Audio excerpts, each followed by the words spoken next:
getting ready to start the fireworks downtown Atlanta in Centennial Park.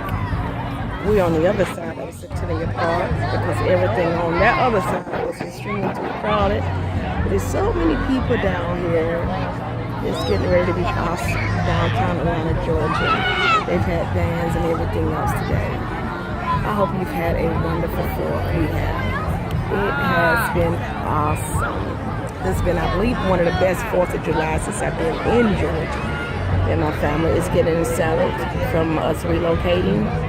And I tell you what, relocation is the best thing I ever done, other than giving my life to Jesus. If you're wanting to pack up and move from where you are, I can vouch. Get packed and get out of where you are and come to where God wants you to be. I couldn't imagine life without Georgia. I love Georgia. And they getting ready to crank up these fireworks. I'll be back with some fireworks here later on. And I hope your 4th has been wonderful. Mine has been awesome.